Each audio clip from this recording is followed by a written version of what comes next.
right, welcome to today's In the Margins podcast. Today's guest is Irene Oujo. Irene is at Farleigh-Dickinson University. So let me go back just a little bit. Created in 2005 by Excelencia in Education, the Examples of Excelencia is a national initiative that recognizes institutions and nonprofit organizations that identify, aggregate, and promote evidence-based practices that improve Latinx student success in higher education. The 2022 Example of Excelencia at the associate level was Farleigh-Dickinson University, and it was for their Latino Promise and HACER program. So here to talk to us about that today is Irene Oujo, the senior lecturer at Farleigh-Dickinson University and the inaugural director of the Hispanics Center. Welcome, Irene.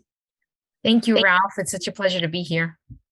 Yeah. So, before we really get into what you guys are doing, I really want to talk about you for a little bit. So I was just reading, I think it was one of the bios I found for you on Farleigh-Dickinson. Actually, before I even get into Farleigh-Dickinson, when I was at the awards ceremony a few weeks ago, I was shocked to find out that first I was like, well, how did Farleigh-Dickinson win this for an associate's? There's a 4-year institution. I did not know that you guys had an associate program. So yes. Reading up on the institution, Farleigh-Dickinson actually started as a 2-year school. So for those in our audience that were just as ignorant as I was on that, just wanted to bring that up. But anyway, I was reading in your dissertation, I believe that you just recently, or you're about to defend your dissertation? I defended, yes, successfully. I'm very excited. Okay, congratulations. Thank you. So what was your topic? Sure. It was on Latino students and digital storytelling as a way for Latino students who often don't engage in ways that that are privileged in English, college English classrooms. They don't necessarily always engage in those ways. And so digital storytelling gives another opportunity for students who are linguistically diverse. It could be that, they are what we call maybe Gen 1.5s, where, they were born here in the United States, but they, their family and much of their community, they speak Spanish. So when they may sound like US born Americans and or Spanish speakers at least, but when they speak, when they write, it's a little bit different. And so oftentimes they'll say things like, oh, I'm not a good writer, or I don't like writing, or I don't like reading, and I don't like doing these things. And oftentimes they don't necessarily feel like they fit into what we privilege in our college English classrooms.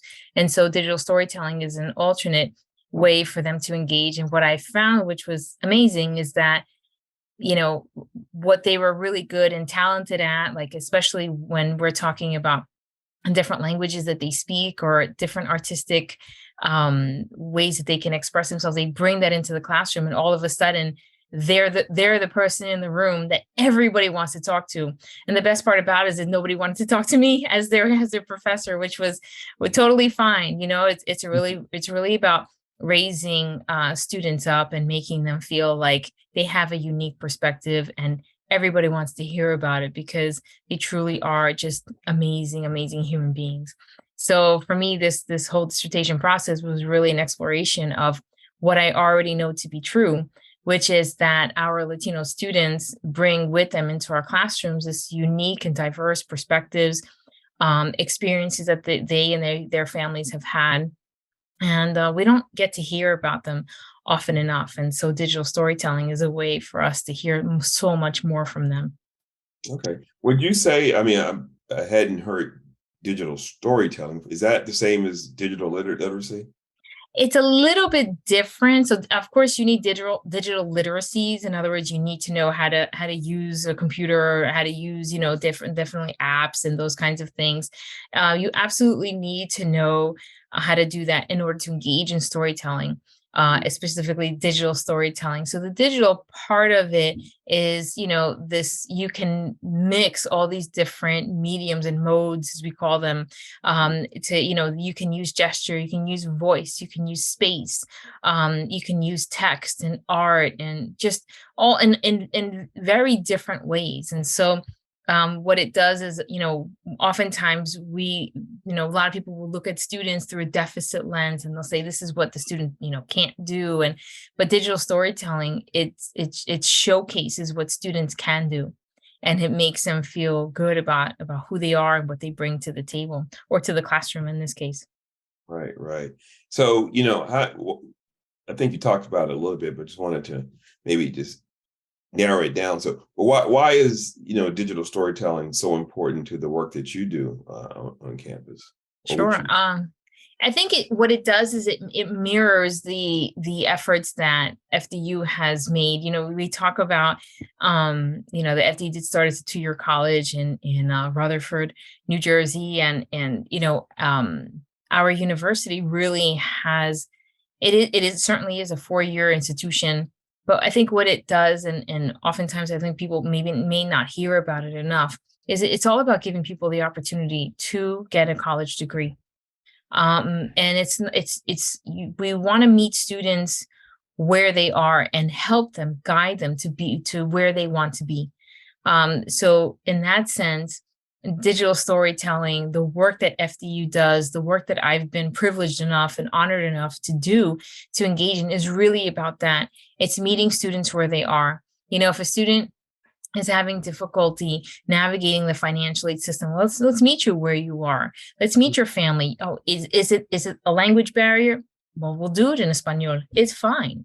That you have a little bit of difficulty, transitioning between paragraphs and writing that paper and documenting. Well, what do you bring to the table? Oh, you're an amazing artist. Well, let's figure out how do those things play off one another. And so that's really, I think, our mission, is to educate as many people as we possibly can, certainly those who are interested in improving their lives and improving, expanding their perspectives and getting a college degree and moving forward. I mean, and it's not just about, get your degree and go, but it's about getting your degree and how can I give back to my community? Right. And that's something that, especially for Latino Promise and HACER, our programs, that's the mission. It's not just about, get your degree and get ahead. Mm-hmm. Of course, that's really important. Improve your life, give yourself as many opportunities, learn, expand your knowledge, expand your perspectives, but don't forget where you came from. Come back and give back to your community. And that looks very different. It could be, I'm going to go ahead and do a food drive or a coat drive, or I'm doing something in my community, doing a community cleanup. We've had students do that. We've also had students who've gone to work in these amazing places, and they come back and they talk about it, and you can see the pride that they have. And to be part of that process, to know that maybe we had a little bit to do with it, because I don't want to take away from our students. They're the ones who are doing the work. But to know that we built an infrastructure and we built a team, that our university is behind the students and behind us, as whether we're administrators, staff, faculty, that's incredible. And it's just an incredible place to be. Right. Again, and just reading about what you've been doing, your work seems to have been, obviously centered around student success for Latinx students. Your programs have, increased college entrance persistence, graduation rates, all those types of things for, Latinx students in the urban areas of New Jersey. So, when I was reading that, and I'm thinking about past guests that we've had on the program, they all have a passion, for the work that they do. And so what I wanted to get at maybe a little bit is, what's in your background? Tell us about your story. What compelled you to do this type of work? Sure. So I am a first generation U.S. American. My family, arrived here in the United States, and, it wasn't easy at all. I remember my father telling me about how, they were trying to rent an apartment and they wouldn't rent us an apartment. They wouldn't rent my family an apartment. Oh Mhm. no, because you're Spanish, and it was like with this kind of disgust. And I'm like, what does that mean that, you have such a difficult time? I remember my mother being in a supermarket and someone telling her, go back where you came from. These are things that it's painful, and I never, my parents, they never let that really deter them, although I'm sure they tried to protect us from that as much as they possibly could. But it was always about, you have to get an education, you have to do well, you have to work hard. So they really instill this work ethic. And a lot of it is kind of hearing that and being around that and, kind of hearing those snippets, where I said, you know what, this is, I don't want other people to feel like that. I Mm. want them to feel like welcome. I remember my mother, she would go to back to school night, but I'm not sure she captured everything that was being said. And it was like, I don't, if I'm going to work at a university where, we say we're going to work on or work with Latino students or Latinx students, I want their families to feel welcome, Right. and so I think a lot of our experiences, not just mine, but that of our team, where, at times in our lives, we felt less than because of our language, because of where we're from, you know, and that's not right. I never want anyone to feel like that, at least not in a program that I'm involved in or a school that I'm involved in.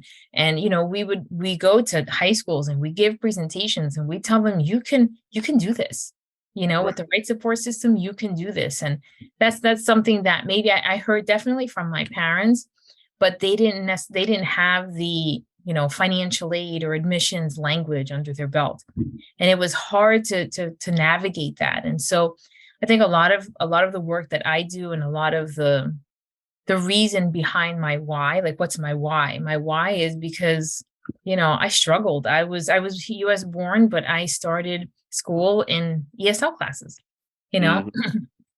and I'm certainly not alone in that.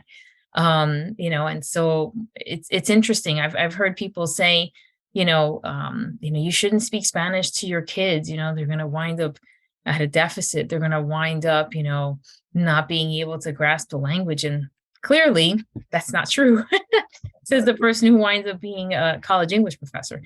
So, that's something that I think my family, my brothers, my parents have really, instilled in me that, not only do you have to work hard, but you do need to give back. You do need to help others. And if you see someone who needs a hand, whether it's a hand or an ear or a word in a language that they feel comfortable with, whether that's English, Spanish, Spanglish, whatever it might be, I Mhm. think it's important to extend that, and to make people feel welcome. And that's a huge part of what we do at FDU, at Farleigh-Dickinson. We want students and families to feel like they're home. When they come to us, it's like, hey, I have this issue. Okay, I may not be able to solve it, but let me stand with you and we'll figure out those steps. And I think that that's really important because I didn't always have that.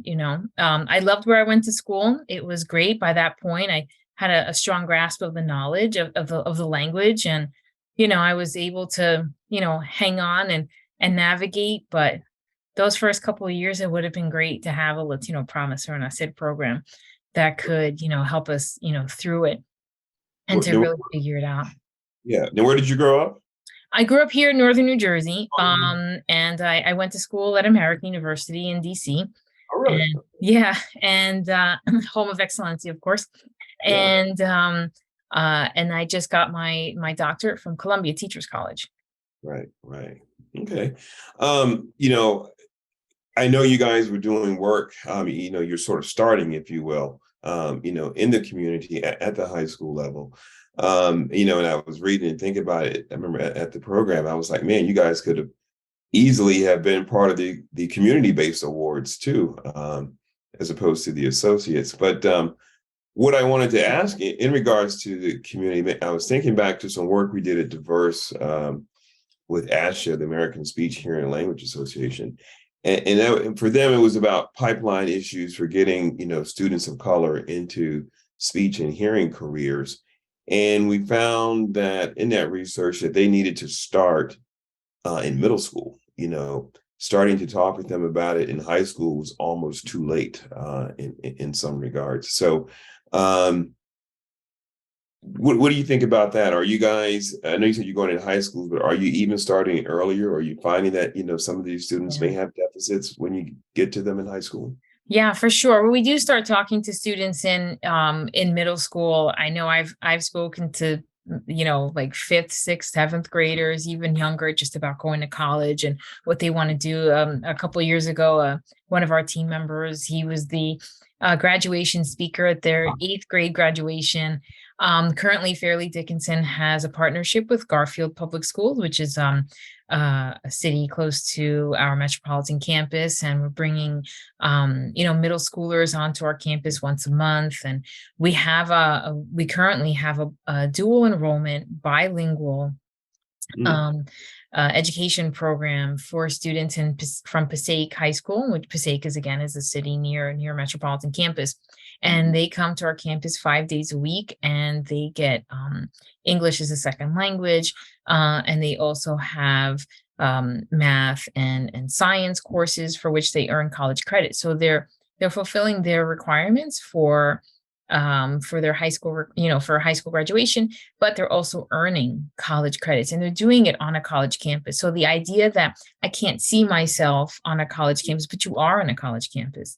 Right. And yes, you do have a chaperone who's there, which is very important. And you do get a lot of support, but you're there with current college students. So you're doing it. And so they already want, not only do they graduate high school with college credits, but they also, I think what's even more telling, what's more important, is that they're graduating high school with the idea that, yeah, I can see college in my future because it is my present. And so, yeah, we certainly work within our community. And it could be with middle schoolers, it could be doing financial aid workshops, it could be, speaking at different schools or different communities and telling them about what we do and how we can help. And, sometimes, we've done things with immigration or helping to translate, you know what I mean, within different community organizations. So, yeah, for sure, we're embedded within the community. Yeah. Okay. So, again, we're talking with you guys because you were, the 2022 Associates Awardee for the Examples of Excelencia. So, if you can tell our audience just a little bit about, at a high level, what the Latino Promise Program and the HACER program at FDU are about. Sure, absolutely. So, the Latino Promise and HACER program, they are associate's degree programs for students who, may have struggled in high school, or maybe they didn't. There are lots of reasons students decide to join Latino Promise. Our focus really is on Latino students and their experiences.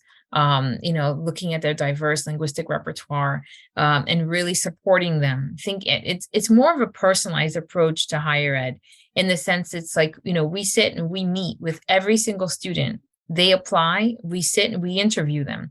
We ask them all sorts of questions like, where do you see yourself? And what are some of the things that you want to do? What do you want to major in? Like, what are your strengths? What do you feel like you're really good at? Tell us about your family. And so when we see them and we'll see Juan or Camilo, and we'll say, how's your mom or dad? I remember meeting them. And there's something about that, like when you speak to a student and their name, and you remember to say, hey, I remember your grandmother came, to admitted student day, or to a financial aid night, or to meet your advisor day. How are they doing? And I think that's really telling, where people actually remember you. Latino Promise started in 2007 with just 12 students, and it grew. Luckily, it grew to, averaging at around, I guess now, between 90 students or so, 80. The pandemic had give us a hit like they did everyone else. ACID is very interesting. That program started in 2015. And the reason we said, we have to do something, we were meeting as we were interviewing Latino Promise students, we were meeting students who were recent arrivals, whose English skills really, we couldn't see them putting them in an all English classroom, because we said, you know what, I don't know that this is going to work for them. We really want them to be successful, but they don't have the English skills just yet. And Mm. so we have a program called Porta al Futuro, and Porta al Futuro is for adult learners, immigrant adult learners who speak Spanish. And so we said, we think if we customize Porta, but specifically for traditional age students, this could really work. Mm. So Mhm. in 2015, we said, let's go for it, and we did, and it's been just amazing. We were seeing more and more students who were, graduating from New Jersey high schools from bilingual programs, and their options were limited when it comes to higher ed. They could take ESL classes until they were English proficient enough Mhm. to succeed in an all English curriculum. But that takes up a lot of time and eats away at a lot of financial aid dollars. And so what we've done is, because all of us are bilingual faculty members, we offer them ESL at no charge, and then they take academic content courses, credit-bearing courses toward their degree, toward their associate's degree, and those are taught bilingually. And so we're offering in both English and Spanish, and we're collaborating across courses. And so, like, I might teach something, in writing, whereas one of my colleagues has the same cohort of students, and I'm saying, hey, do you remember, Professor Oliveros, Professor Acosta, Professor Alonso, they're telling you about this in their class, and this is how it would work. And so there's a ton of collaboration that occurs. And so we feel like it's like we're giving the student this holistic support system Mhm. that really looks at them academically, socially, which is really important. Something that feeds their soul. Getting them to do a lot of the volunteerism, getting them to understand. We have a leadership course as well that both ACER and Latino Promise students engage in. They enroll in a leadership course, and it's really about that. It's really about, how do you become a leader in your own life? How do you support your own community?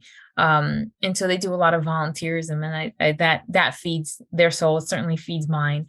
And so, and we support their families as well. So it really is, we're constantly examining and re-examining ourselves and saying, how can we do better? It's never, we've done enough. It's always, how can we do better? Yeah. No, one of the things that really intrigued me, that I was probably most impressed with, if you will, was the bilingual professors, and how you guys do that. Was that intentional, or did you just stumble across that? And how do you maintain it? Oh, it was intentional for sure. Okay. Very recently, someone was talking about cluster hires, and I'm like, cluster hire? I never Mhm. really heard of that. And because I've never really been on the HR side of things. Right. And as they were describing it, I'm like, oh my goodness, that's what we were. We were a cluster hire. Mhm. And I mean, I don't think it was certainly intentional. I know that people on our team, we were hired specifically, not only because of our language, but because of our culture. Mm. Where are we from? How in what ways do we mirror our students? And that's Right. not to say that someone who doesn't, look or sound or have the same exact experience as someone else, that doesn't mean that they can't be an effective professor or teach them. But I think at another level, you're connecting with people, and it Mm. adds to our community. And so, you see that, especially, like I said, in our leadership course, where, we're talking about these experiences, and, what does it mean to open up your history book and not see yourself as if, Latinos in the US, is just a recent phenomenon, and it's not. And Right. so a lot of our course really has to do with that, talking to our students about, you exist in the history books, you're just not in there. And so let's put you in there and talk to you about what that's like. And then how do you exist in this community? What do you do? What do you want to do? How do you see yourself? How do you want to contribute? Because you are valuable and you can. And so it's really, instead, it's the complete opposite of that deficit lens. It's about, because we need to look at ourselves in the mirror too.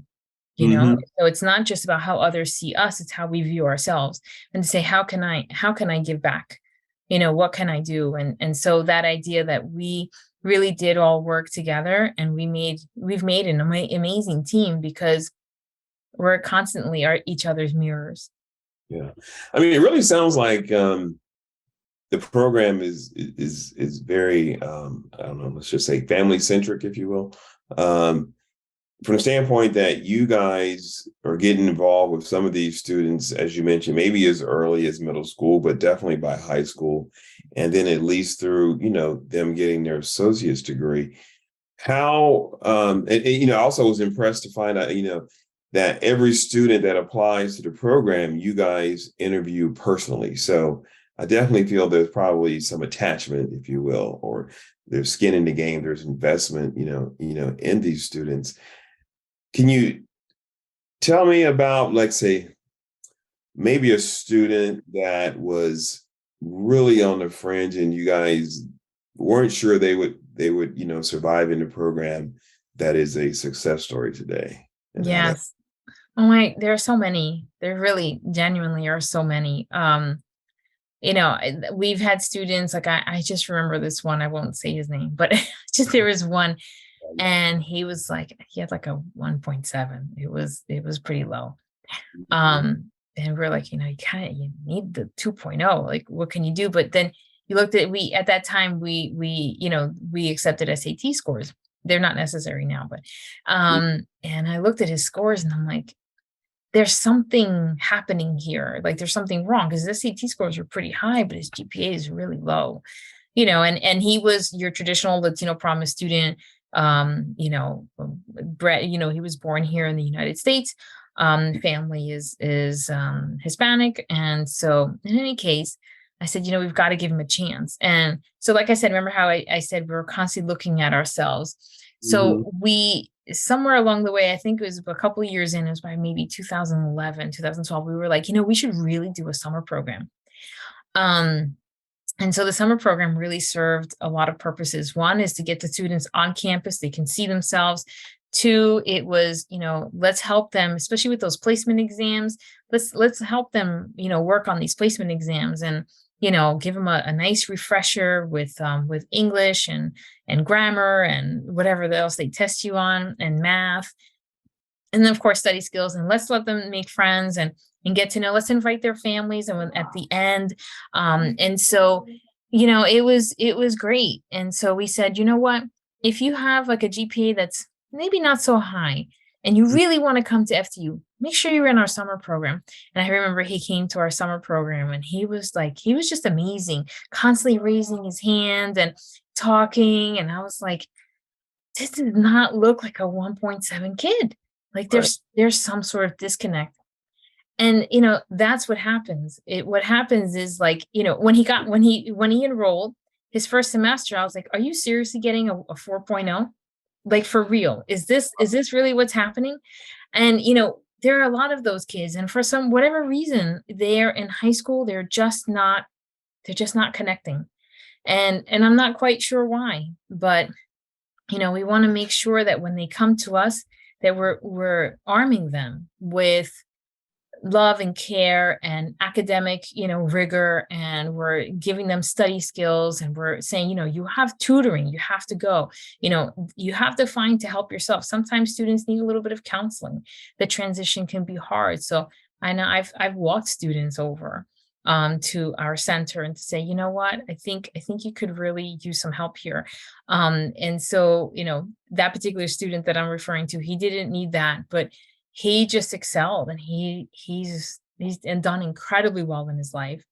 Mhm. Then you also have students who, they do okay, and they come to us, and sometimes it's like, I can think of one, like, things happen when, that transition into college can be really difficult for students, and they take like a dip, and you have to watch them.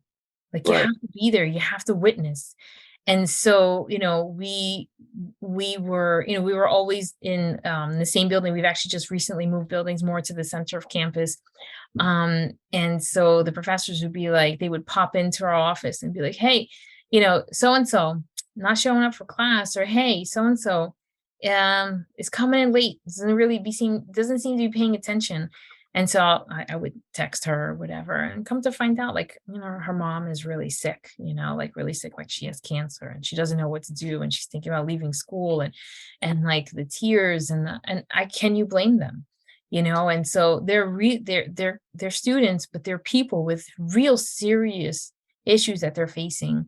And what we tell them is that you're not facing this alone. You have a whole, like, infrastructure here for you, whether it's me and you, between student and faculty, student and advisor, or it's, let me walk you over to this person, or let's help you figure this out. Another thing too is a lot of students state the financial aid is such a difficult thing to navigate a lot of the times. The state of New Jersey is incredibly generous, but you have to go through hoops, like I'm sure you do in every state, in order to access those funds, and those who come to FDU, they get, like I said, it's a very generous package. But sometimes when they don't hand something in, or they lose it, or they're not sure, I mean, it's a total meltdown a lot of the times, because they say, where am I going to pay? How am I going to pay for this? And so they need somebody who does that. In our financial aid office, we're truly, lucky to have individuals there who are bilingual. We'll talk to parents, we'll talk through students through, and so the university, like I said, is incredibly generous. We do something called the GAP grant. Aside from the grant that every Latino Promise and ACER student receives, which currently is at $12,500 for the year. In addition to that, sometimes we would do a gap grant if a student has a bit of a gap between the money that they owe for tuition and the aid that they get from the federal and state government, and we see that they can't pay. We're like, well, how much do you need? Like, how can we help you? And imagine that, like, from the president to the CFO, to the provost, to the dean, all the way down. That's the kind of support that these students have gotten. That's the kind of support that we've gotten as faculty members, and as administrators who are with the students all the time. It's really been just an amazing experience.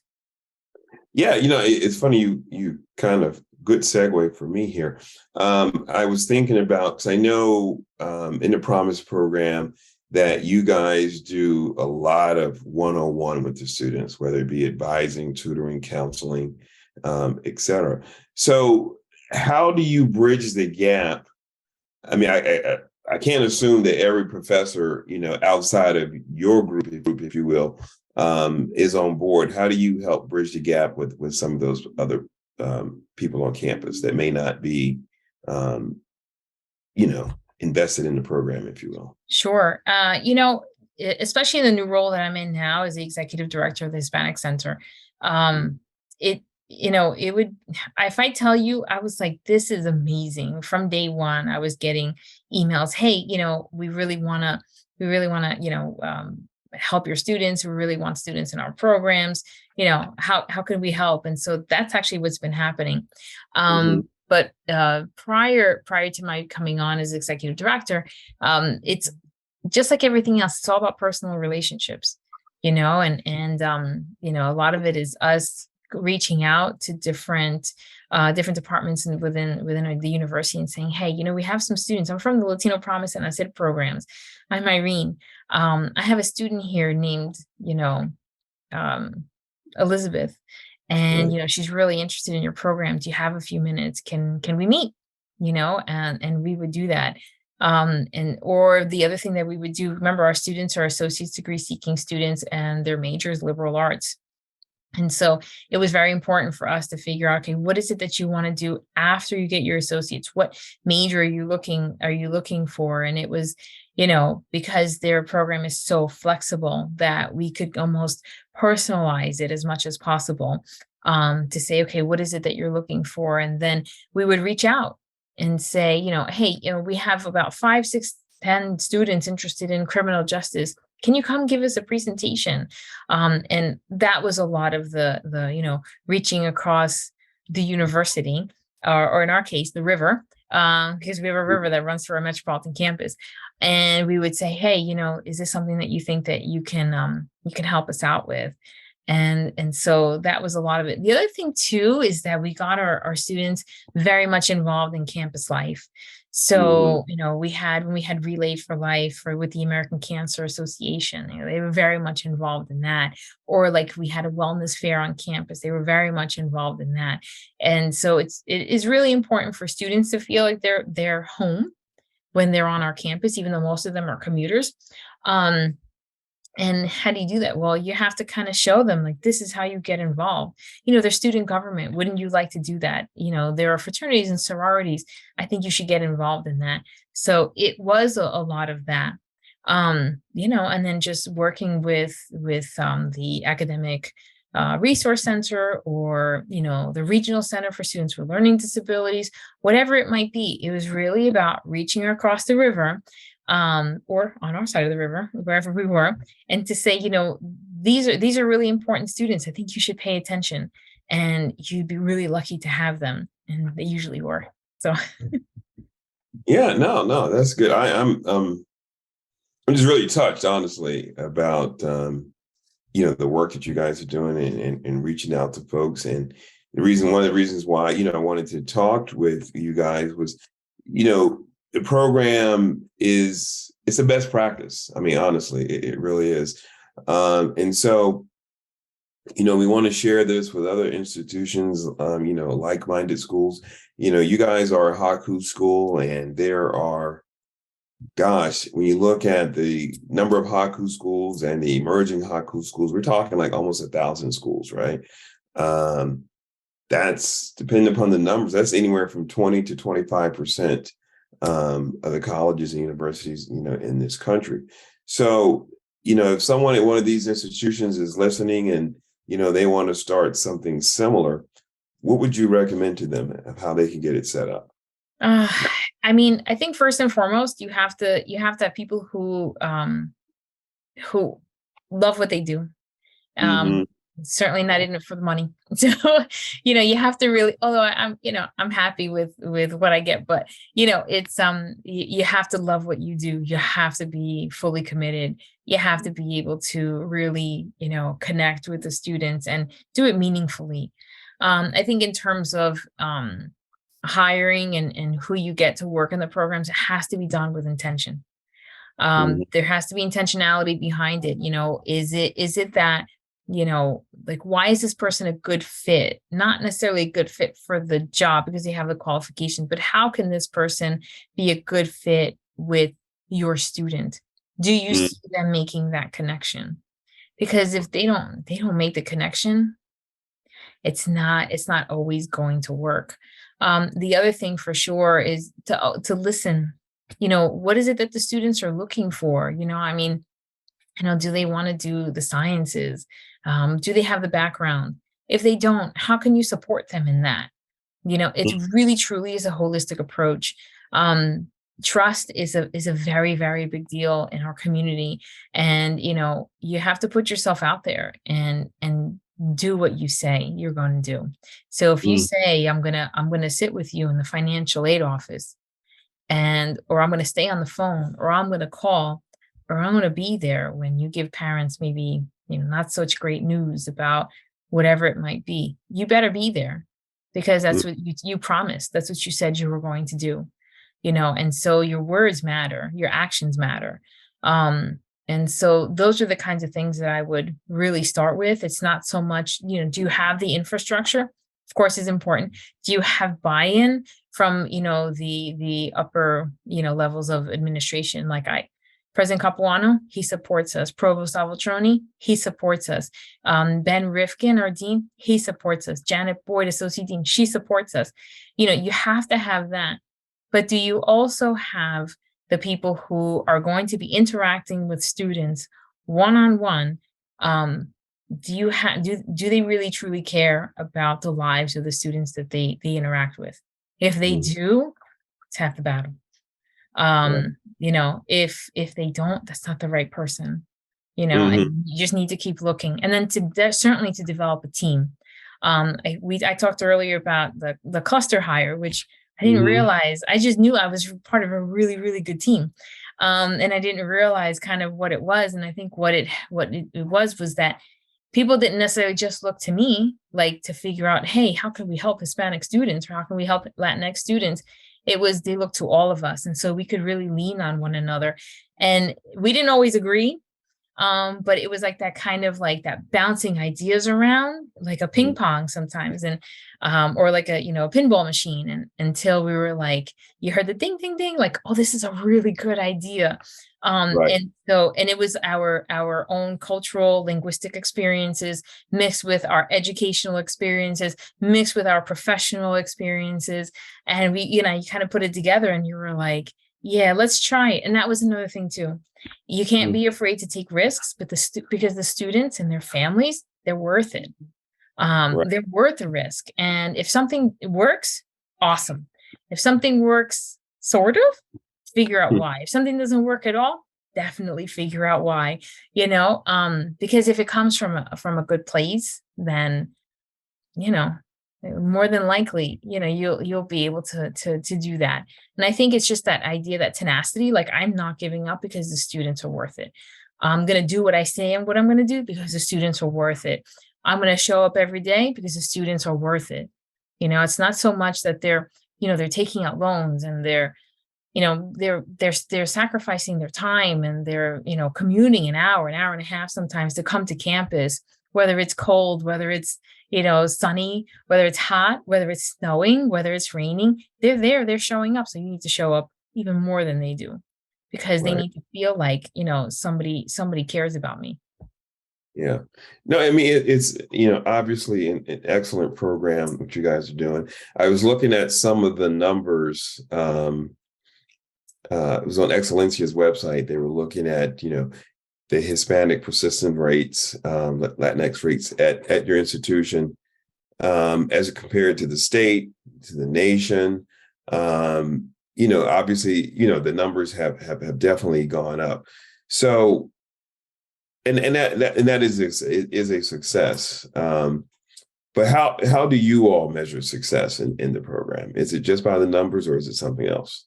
No, I mean, the numbers usually help, and I was like, those are cool numbers. But Right. and they were really great. I thought what was really impressive when we saw it, when I saw it, and I'm like, yeah, that when the numbers come up to us, and I'm like, oh, that's really good. Where our completion rates are very close to 2 years, of 4 semesters. Mm. And that, as I said, with most of everything else, is very intentional. It's a lot of planning. It's a lot of follow up, and but that's not necessarily how I measure success. I measure success by showing up on graduation day and seeing them with their caps and gowns, and they're so happy. Mm. And then years later, I mean, a lot of the students that I had, many of them are married, they have families, they have a successful career, they're happy, and I'm like, yeah, we did something good there, because you educate one person within our community, and it's amazing. That kind of ripple effect that we don't even know about yet, you Right. know?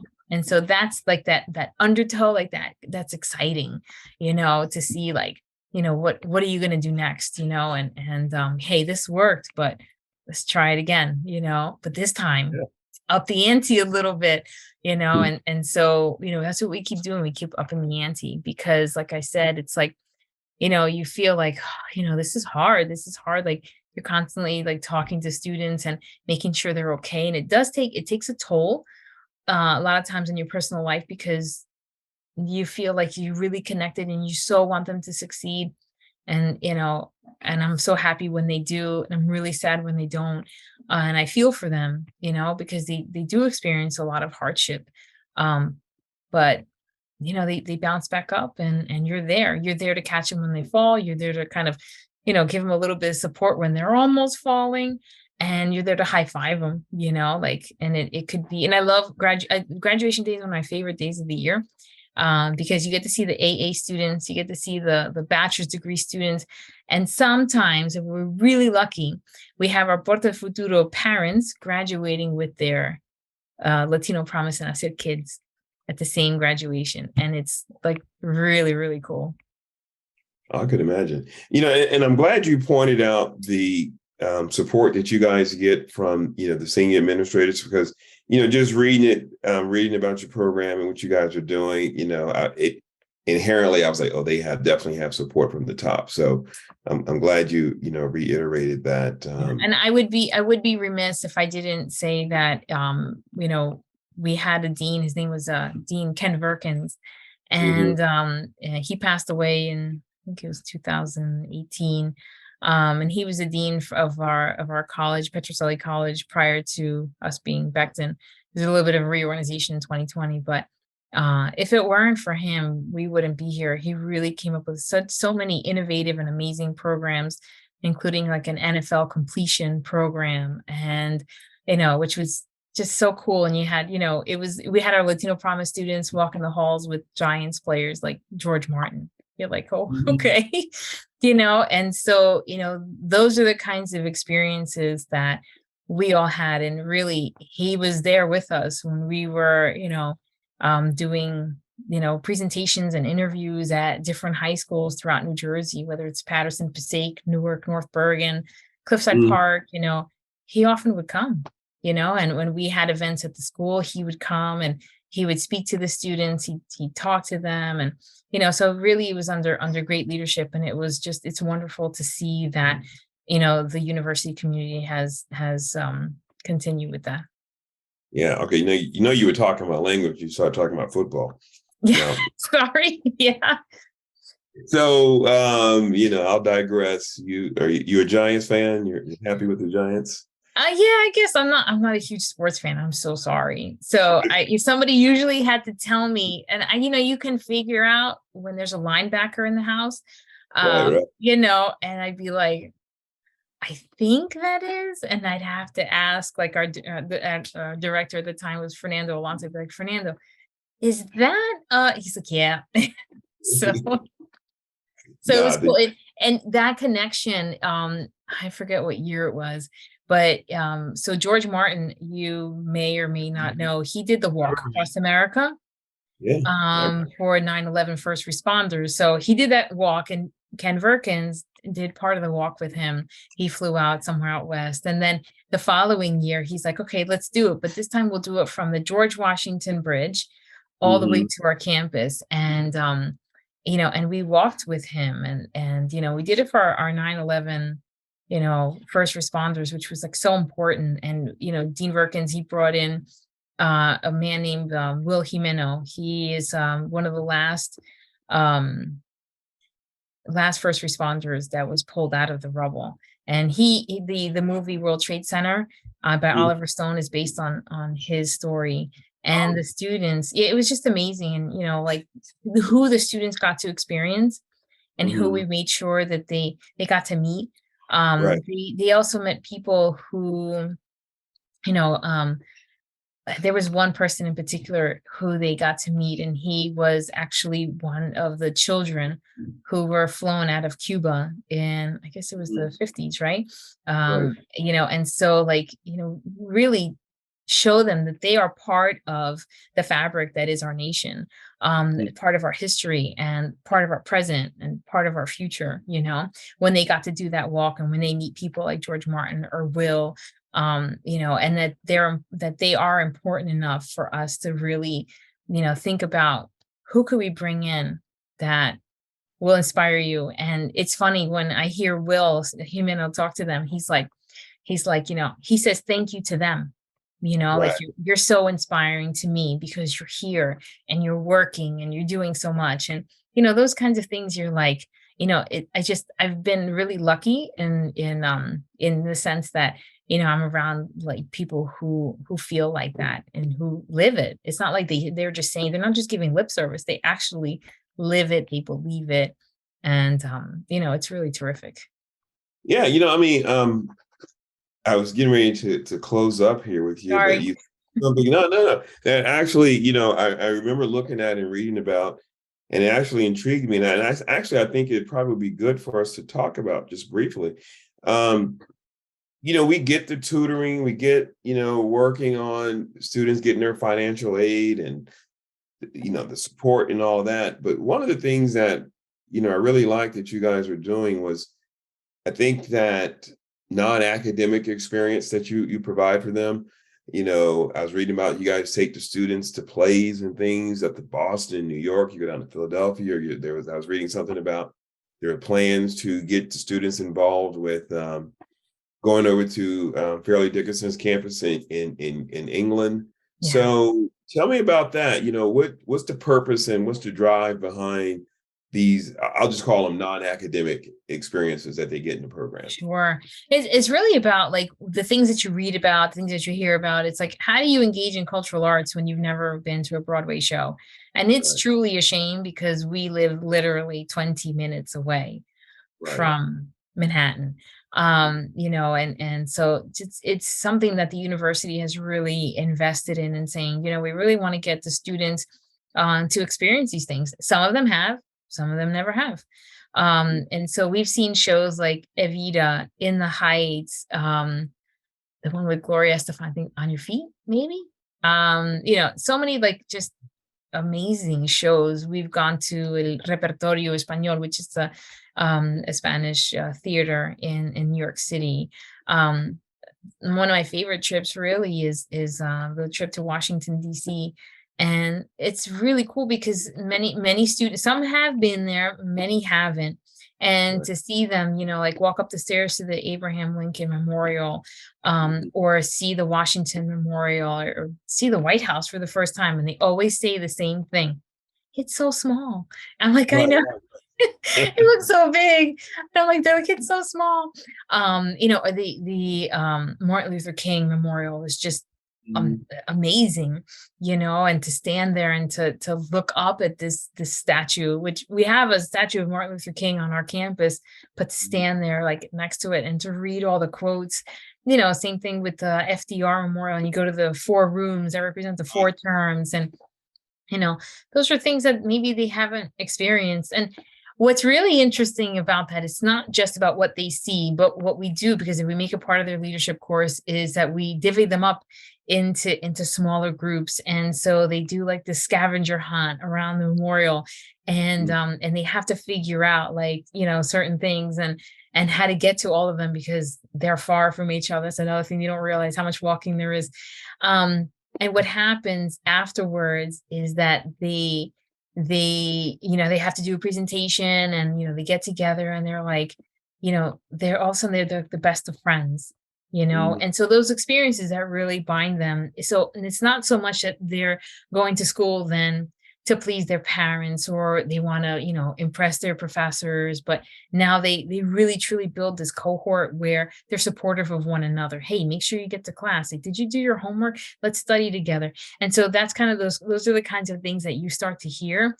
And I hope that they become friends for life. And that's, that those are the kinds of experiences that shape them, and what I really, really hope at the end, one is that they're successful, and two, they don't ever forget, like, and I didn't get here alone. Nobody ever gets anywhere by themselves. And that's what Right. I tell them. Like, I didn't get to where I am today alone. That's crazy impossible. And, if I had to write, like a list of thank yous, the list will go on and on and on. And so, to have them recognize that, because it's a myth that the idea of individualism, that's a myth, Right. and so what we really taught, we're very explicit about that. And we pull from their collectivist culture, our collectivist culture, and we make note of it and say, you know what? It's actually a great thing to pull from your strengths and to do it together, Right. and to support one another. And so that a lot of that is what we do when we do the non-academic, the academic, whatever it might be. But yeah, the non-academic adventures are, that's what they are, adventures. They're very, very cool, very fun, and certainly memorable. Exactly. I don't think we could end on a better note. So it may be slightly premature, but I'm going to say, Dr. Oujo, thank you. And congratulations to you. And we look forward to hearing more about what you guys are doing down the road. Thank you very much, Ralph. It was really, truly a pleasure to speak with you. And thank you for taking the time to sit with me and just chat.